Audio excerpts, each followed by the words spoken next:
warahmatullahi wabarakatuh. Selamat pagi Bapak Ibu semua. Alhamdulillah pagi ini saya Rumanti dari TK Generasi Indonesia ditemani oleh Ibu Dewan Pembina TK Generasi Indonesia, Ibu Leni Nurmianti MSI. Bagaimana kabarnya Bu Leni hari ini? Alhamdulillah baik. Selamat pagi semuanya, Ibu, Bapak yang ada di rumah. Semoga selalu dalam keadaan sehat walafiat. Alhamdulillah. Gimana Bu Rumati, kabarnya baik? Alhamdulillah Bu Leni. Gimana Bu Leni sekarang sibuk apa nih? Sibuknya sebenarnya masih biasa aja ya, karena kan kita sekarang kerjanya di rumah nih. Walaupun agak sedikit longgar, tapi tetap aja semakin banyak aktivitasnya. Jadi panjang. Work from home ya, tetap Iya, berjalan ya. betul. Benar. Jadi kalau dibilang aktivitasnya sekarang apa saja, lebih fokus sedang berkarya menambahkan tulisan Bu Rumati. Keren banget loh Bu Leni ya. Jadi kemarin tuh yang sudah dua buku ya yang keluar. Yang satu buku tentang si kecil bukan robot. Jadi buat ibu bapak yang belum punya, mungkin bisa pesan langsung ke Bu Rumati. Oke, tenang Bu. Bapak Ibu nanti bisa hubungin saya ya. Ya. Iya. Jadi buat nambah kreativitas dan menambah juga berbagi manfaat kepada halayak yang lebih luas lagi. Seperti itu sih Bu Rumati. Keren banget Bu. Sebenarnya ini kalau sudah ketemu Bu Dewan ini banyak banget yang mau diobrolin. Nah sekarang nih Bu, kita di tengah-tengah COVID-19 ini nih sebenarnya kan belajar mengajar ini banyak banget ya yang mau dibahas. Sangat menarik sekali gitu. Hari ini temanya adalah efektivitas belajar mengajar di era COVID-19. Nah, gini nih, kita ngobrol-ngobrol santai aja ya Bapak dan Ibu semua ya gitu. Iya. Jadi saya mumpung ketemu Bu Dewan nih, karena memang agak susah Bu ketemunya dengan Bu Dewan ini. Jadi gimana nih Bu Dewan nih? Sekarang kan diarahkan oleh Mas Menteri, Mas Menteri ya kan. Katanya kan disuruh buka nih Bu, disuruh buka untuk tahun ajaran baru ya kan, tahun ajaran baru untuk yang zona hijau dibuka sekolahannya, tapi kita belum tahu nih di mana yang zona hijau, di mana zona kuning, dan bagaimana nanti cara belajarnya ketika tahun ajaran baru. Coba dong Bu Leni minta tolong dong dijelasin. Jadi begini Bu Rumati ya.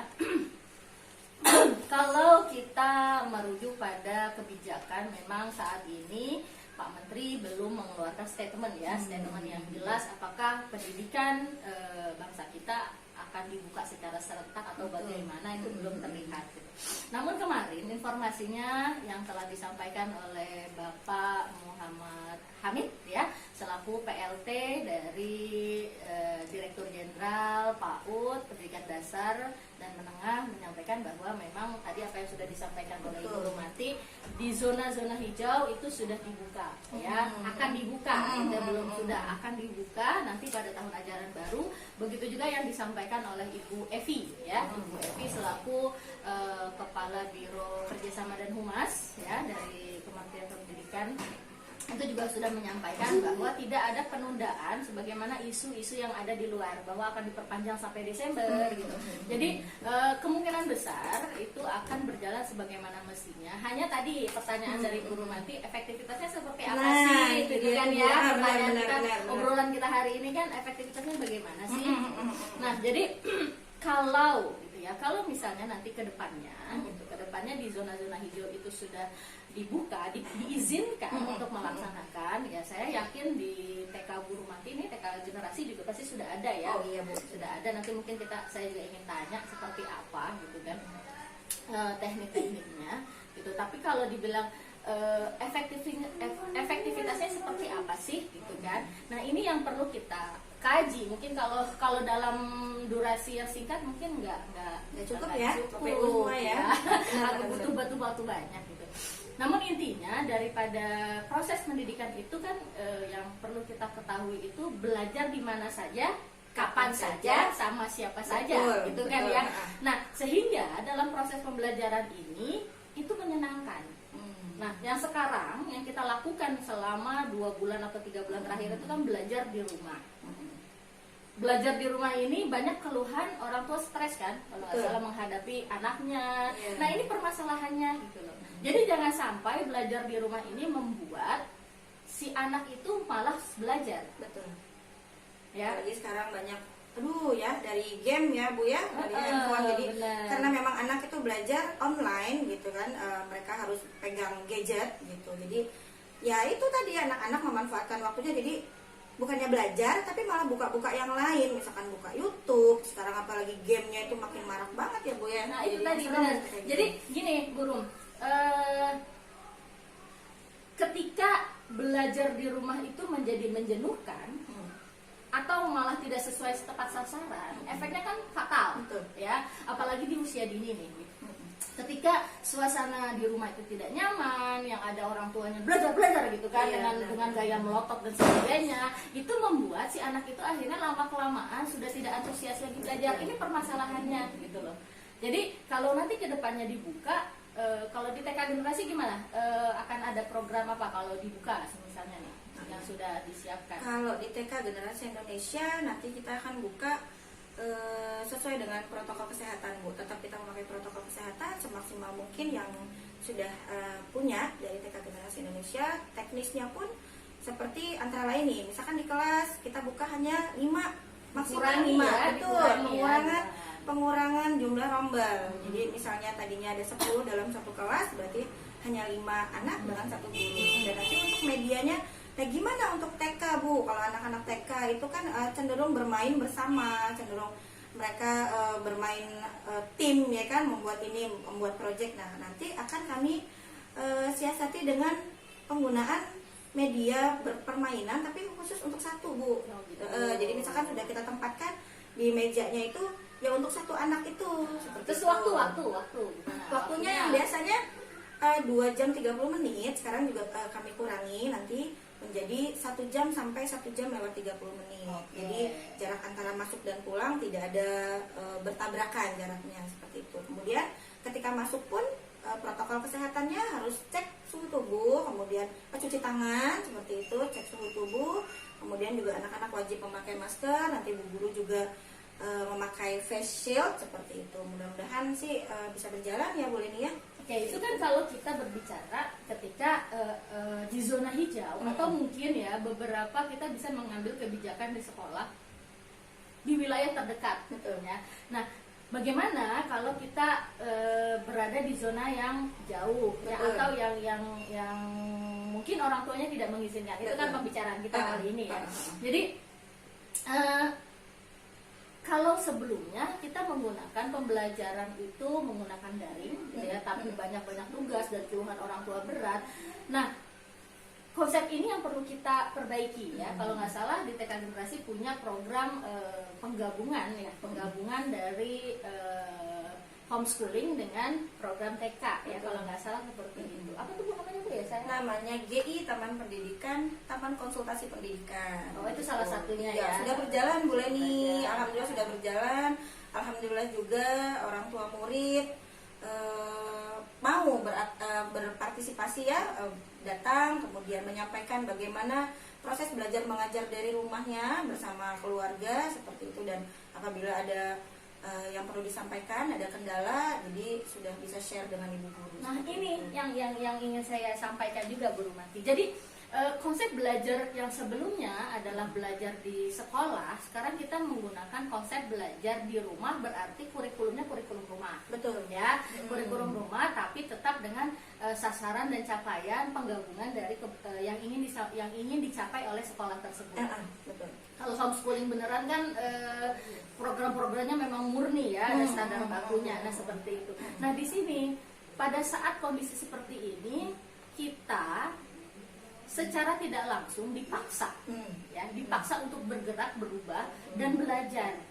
Jadi pendidikan di rumah atau kita sebut dengan ibu adalah madrasatul ula ya. Kalau dalam ajaran agama Islam itu ada kalimat bahwa ibu adalah pendidik pertama. Ini yang harus ditanamkan kembali. Yang jadi permasalahan adalah apakah si ibu itu bisa mengajar atau tidak? Nah itu dia Bu. Gimana Bu di rumahnya? Iya kan? Stres nggak Bu? Mudah-mudahan enggak ya. Enggak Ibu ya, udah pasti bisa. hebat-hebat. Oh. Nah ini yang paling penting burung. Jadi yang tadi saya sampaikan di awal, bagaimana orang tua mampu memberikan motivasi belajar, Betul. metode belajar yang menyenangkan, suasana yang menyenangkan, teknik yang Betul. menyenangkan. Ini yang perlu dipelajari. Maka tadi saya sangat senang gitu ya ketika Ibu Rumanti dengan jajarannya itu punya konsep tadi apa tadi namanya GI Taman Konsultasi. Pendidikan. Jadi kalau sebelumnya anak yang belajar, nah ini nanti ke depannya pada saat kondisi memang belum stabil dan ada orang tua yang ingin tetap di rumah belajarnya, maka orang tua yang harus aktif, Bro. Harus aktif mencari informasi, baik itu dengan membaca, baik itu dengan konsul dengan guru atau dengan siapapun yang mumpuni dalam pendidikan. Agar apa? Agar suasana di rumah itu memang menyenangkan anak itu belajar. Jangan sampai dia tidak lagi mau belajar dengan alasan bosen. Nah, jadi metode teknik yang dipakai guru itu harus ditransfer sama orang tuanya. Kalau orang tuanya itu mungkin sudah terbiasa mengajar atau sebagai guru mungkin biasa. mungkin bisa. Ya, biasa. tapi kalau yang belum biasa ini kan bosan. Jadi kalau nyuruh nulis. Nah, kalau biasanya di sekolah nih Bu, ya kan bener. sebelum kita masuk ke dalam materi, kita dengan jurnal pagi dulu, motorik kasar, motorik halusnya dulu, Bu gurunya nyanyi dulu. Bagaimana dengan Ibu di rumah kalau ngajarin? Nyanyi dulu nggak kalau mau? Apa langsung, ayo dek, duduk. Ini ada tugas dari ibu guru, dan enggak ya Bu ya, enggak Kerjakan gitu gitu ya. ya. Nah, jangan sampai seperti itu. Nah, itu benar. Jadi Oh. disinilah fungsinya apa yang tadi diharapkan dari TK Generasi Indonesia yang tadi Ibu pimpin itu aktif orang tuanya belajar. Betul. Karena apa? Karena kedepannya adalah yang jadi pendidik itu orang tua. Betul. Kurikulumnya kurikulum keluarga. Nah, di sini bisa ibu bisa ayah ya yang belajar gitu. Karena keduanya itu punya peran penting dalam mendidik anak. Itu yang perlu kita sampaikan kepada halayak umum sehingga proses pembelajaran itu memang menyenangkan di rumah juga, kapan saja dengan siapa saja di mana saja itu memang bisa dipraktekkan. Karena yang paling penting itu bukan belajar di sekolahnya, tapi mau belajarnya. Jangan sampai mau belajar ini itu hilang dan lama-lama kita punya generasi yang tidak punya kualitas. Karena apa? Karena sukanya main aja. Mainnya memang fitrahnya main sih ya. Tapi main seperti apa yang bisa mendapatkan edukasi. Ini seperti itu Bro Manti. Kayaknya untuk seputar efektivitas belajar, kalau dibilang apakah belajar dengan metode daring, ini sebenarnya ada klasifikasi.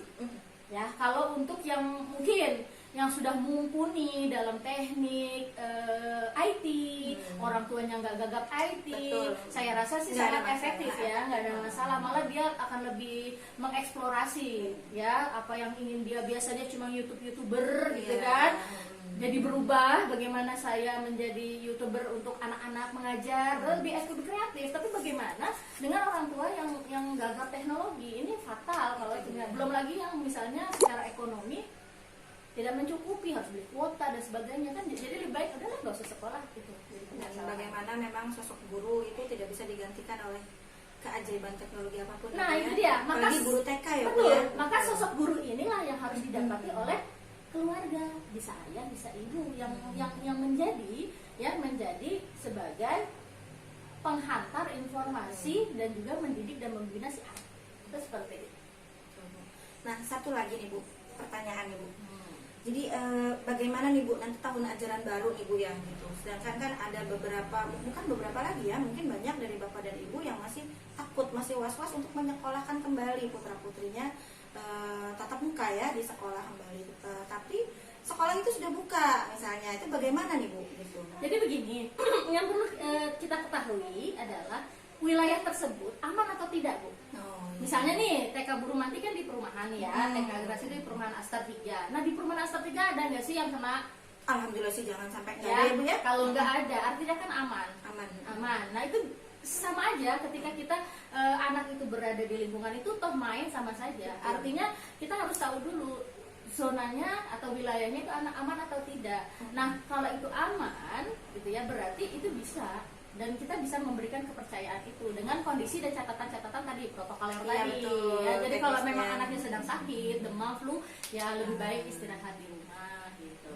Oke ya Bu, jadi nanti kita sambut apapun arahan dari Menteri Pendidikan, dari instansi karena pusat. kita tetap ya harus menginduk pusat ya. Jadi kita tidak boleh baik dari kebijakan pemerintah pusat atau daerah. Sekolah masing-masing lembaga pasti punya kebijakan, tapi pastinya kebijakan itu merujuk kepada kebijakan dari pusat. Jadi Bapak dan Ibu nanti jangan takut apabila nanti ada arahan dari Mas Menteri, Mas Menteri untuk masuk di tahun ajaran baru dengan protokol kesehatan dan teknis-teknis yang sudah dilakukan oleh lembaga masing-masing. Jadi silakan Bapak Ibu nanti masuk saja ya gitu. Jadi Nah, tapi kalau enggak tadi, kalau tidak yakin, betul, bisa mengikuti program yang kedua kedua. di luar area kompleks misalnya, atau yang memang Bapak Ibu tidak mengizinkan, kami juga tidak masalah ya. Ya, karena ada tadi program kedua, ya ada pilihan. Ada konsep belajar online. Jangan khawatir Bapak Ibu. Istilahnya jangan terlalu diambil pusing lah ya. Betul. Mau masuk menggunakan tatap muka misalnya gitu ya, itu boleh dengan catatan-catatan lain kalau memang sudah dibuka. Ataupun kalau misalnya memang tidak yakin dan tidak aman tapi tetap ingin mendapatkan informasi, bisa menggunakan yang tadi ya kan, yang menggunakan GI Taman Konsultasi. Jadi orang tuanya yang belajar. Nah, orang tua yang belajar ini kan bisa ya menggunakan daring atau tatap langsung ya. Jadi itu pilihan. Itu luar biasa loh. Luar biasa dikasih fasilitas yang sangat enak, pelayanan banget. Mudah-mudahan sih pelayanan yang asal dimaksimalkan. Betul. Jangan sampai disia-siakan. Ayo Bapak Ibu ya, masih ada waktu bagi yang mau langsung datang ke sekolah, nanti registrasi ke Bu Saras, silakan untuk bertemu dengan guru kelasnya masing-masing. Oke, Bu Leni, hari ini itu dulu ya, kayaknya masih banyak banget sebenarnya yang mau diobrolin. Ya, jadi gini, kan tadi saya sudah nyampein ya bagaimana metode mengajar, terus juga semangat motivasi belajar, teknik belajar itu perlu juga sih di-share ya, perlu di-share kepada orang tua. Mungkin di lain kesempatan kita akan membahas bagaimana sih metode yang efektif atau apa saja sih. Nah, karena setiap anak kan punya ciri yang masing-masing. Mungkin seperti itu Bu Rumanti. Oke, Bu Leni. Sehat selalu untuk Bu Alhamdulillah, Leni. minta maaf Terima buat kasih. Bu Guru dan guru beserta jajarannya juga sehat. Dan buat ibu bapak di rumah tetap semangat, apapun yang dihadapi saat ini harus semangat. Tetap bahagia mendampingi putra-putri di rumah. Itu yang paling penting. Nah, itu dia. Oke, terima kasih Bapak dan Ibu semuanya. Ada persembahan kayaknya nih. Ada persembahan? Nanti dari Ada persembahan. Sebentar. Ada persembahan dari Ibu Guru. Ayo, Ibu Guru. silakan. Beneran? Guru. Ayo. Terima kasih ya Bu. Sepertinya persembahannya ini dari Terima Ibu kasih. Guru untuk Ibu Leni Nurmianti. Terima kasih. Ini kayaknya rajin nyiram kembang ini ya. Jadi saya dapat kembang. Terima kasih, ini sesuatu yang luar biasa, persembahan dari Ibu Guru. Terima kasih Bu Rumanti. Sama-sama, Bu Leni. Terima kasih Bu Guru semuanya. Terima kasih Ibu Bapak semuanya. Oke, Bapak dan Ibu semuanya, sampai ketemu dengan kami esok lain hari. Oke. Wassalamualaikum warahmatullahi wabarakatuh. Selamat pagi dan salam sejahtera bagi kita semua.